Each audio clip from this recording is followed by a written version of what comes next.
جی الحمدللہ رب العالمین والصلاة والسلام علی سید الاشرف الانبیاء والمرسلین۔ بہت شکریہ قبلہ غازی صاحب، آج کا موضوع بڑا ہی اہم ہے اور یہ بات حقیقت ہے جو آپ نے ارشاد فرمائی ابھی کہ جب سے یہ کچھ چیزیں ہم جمع کر رہے تھے اس وقت سے ہی طبیعت میں ایک عجیب سی مستی ہے اور آنسوؤں کا ایک ایسا سیل معانی ہے جو تھم نہیں پا رہا۔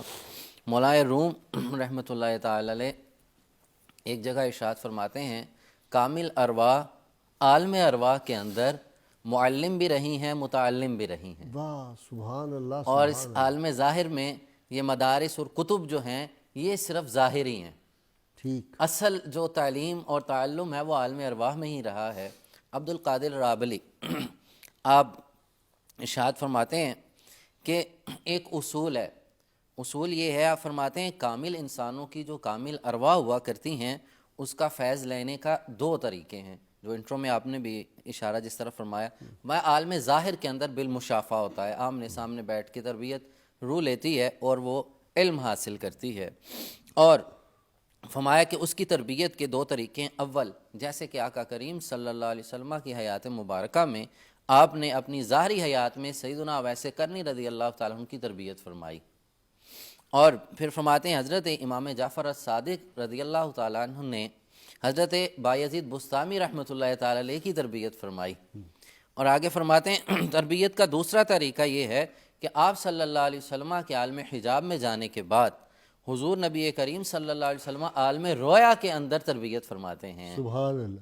اور پھر تیسرا طریقہ یہ ہوگا کہ آپ ارواح مجردہ جو ہیں ان کی تربیت، جیسے انبیاء علیہم السلام کی تربیت بھی فرماتے رہے، ان کی مدد بھی فرماتے رہے، اور آپ فرماتے ہیں آخر میں یہ جو تربیت ہے یہ تربیت ہے روح ہوا کرتی ہے۔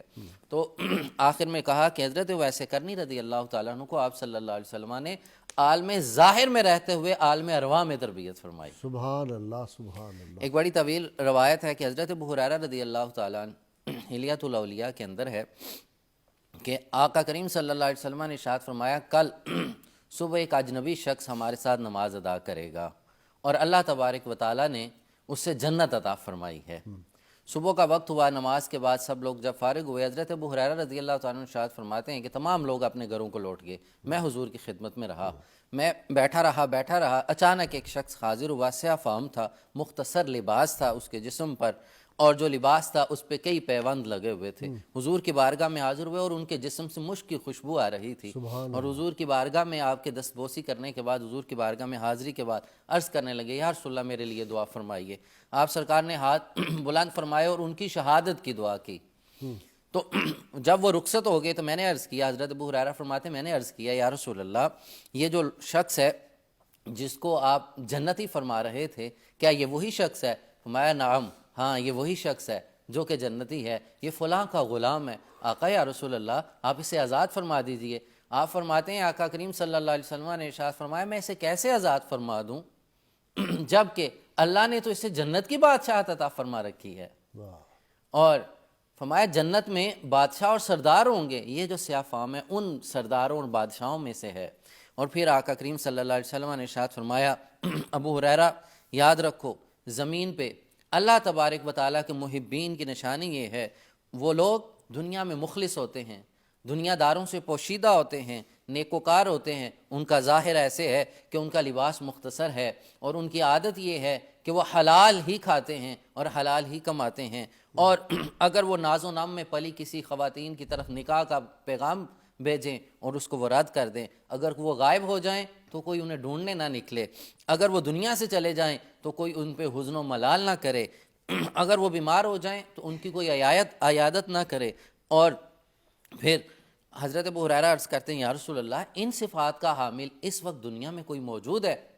پھر حضور نبی کریم صلی اللہ علیہ وسلم نے ارشاد فرمایا ہاں کرن میں اویس ان تمام صفات کا حامل ہے۔ واہ واہ واہ واہ واہ سبحان اللہ سبحان اللہ۔ پھر حضرت ابو ہریرہ رضی اللہ تعالیٰ عنہ فرماتے ہیں کہ آقا کریم صلی اللہ علیہ وسلم کی بارگاہ میں نے عرض کی یا رسول اللہ کچھ مزید ارشاد فرمائیے۔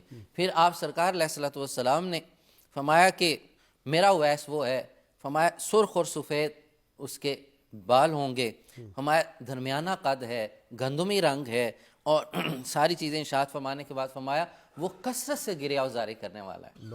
جو بھی سب کی کیفیت ہے یہ آقا کریم صلی اللہ علیہ وسلم کی خاص عطا ہے جو حضرت ویسے کرنی کو نصیب ہوئی ہے. یہ خاص نگاہ کرم ہے اور اس کا فیض ہم تک آج کئی صدیوں بعد بھی ہم تک پہنچ رہا ہے قیامت تک رہے اور گا قیامت یہ تک فیض. جاری. جی طبقات ابن سعد میں ہے حضرت امام حسن بصری رضی اللہ تعالیٰ عنہ کے حوالے سے. امام حسن بصری فرماتے ہیں کہ میں نے حضرت سلمان فارسی رضی اللہ تعالیٰ عنہ کو کمبل پوشی میں دیکھا اور حضرت ویسے کرنی کو دیکھا ہے. میں دو ہستیوں کو اس حالت میں دیکھا. تصوف کے ہاں مجازیب میں ایک اب تو رسم ہی رہ گئی گدڑی پہنی جاتی ہے. اس کی اصل روایت اور ریت حضرت سیدنا ویسے کرنی رضی اللہ تعالیٰ عنہ سے شروع ہوئی. بے شک. آپ کو کہیں بوسیدہ یا کوئی کپڑے کا پیس مل جاتا آپ اسے لیتے اور سی لیتے, یہ مختلف رنگ بن جاتے.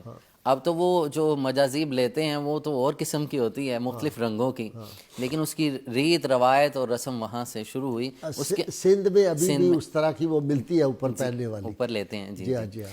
امام غزالی علیہ رحمہ آپ کے متعلق فرماتے ہیں کیمیہ سعادت میں اور احیاء میں دونوں جگہ آپ نے نقل کیا, فرمایا آپ کا لباس گدڑی کا ہوا کرتا, جو میسر آتا پہن لیتے.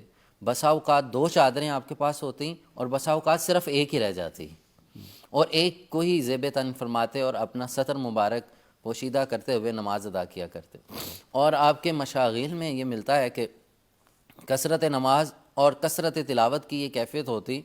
آپ فرماتے ہیں کہ ملائکہ کی طرح عبادت کرو, جس حالت میں جو فرشتہ ہے اسی حالت میں ہے. ہمارا کاش ازل سے ابد تک ایک شب ہوتی اور میں یہ ساری شب کو صرف ایک ہی سجدے میں گزار دیتا. اللہ اکبر. ہمارے صرف ایک رات اگر ملتی نا شروع سے ازل سے ابد تک تو میں صرف ایک ہی حالت میں یعنی کہ اللہ کی بارگاہ میں سجدے میں گزار دیتا. جیسے فرشتے عبادت کرتے ہیں فرمایا اس طرح عبادت کیا کرو کہ انہیں ماں سے واللہ کسی کی خبر نہیں ہوتی, جس حالت میں وہ اسی حالت میں ہی رہتے ہیں. اور قناعت کا معاملہ یہ ہے اکثر روزے سے رہتے اور کچھ میسر آتا تو واللہ, وگرنہ فاقے کی حالت میں ہی سحر و افطار مختصر فرمایا کرتے. ایک روز آپ بھوک کی کیفیت زیادہ ہوئی تو جا رہے تھے تو ایک درم نظر آیا تو چھوڑ دیا. فرمایا اس پہ میرا حق نہیں, یہ میرا نہیں ہو سکتا, کسی کا گرا ہے. آپ آگے نکلے تو ایک بکری کو دیکھا منہ میں ایک روٹی کا ٹکڑا لے کے قریب آتی ہے, تو آپ نے قریب جب دیکھا تو پھر اجتناب کیا. فرمایا یہ میرا بھی حق نہیں ہے, کسی اور کا ہوگا. بکری نے کلام کیا. فرمایا جس شے کو اللہ تبارک و تعالیٰ آپ کی طرف بھیج رہا ہے تو آپ اس سے اپنا چہرہ کیوں پھیر رہے ہیں, یہ رب کی عطا ہے, اسے لے لیجئے. جب وہ کلام سنا تو پھر اس سے لیا, کچھ حصہ خود کھایا, کچھ اس بکری کو دیا اور اللہ کا شکر ادا فرما دیا.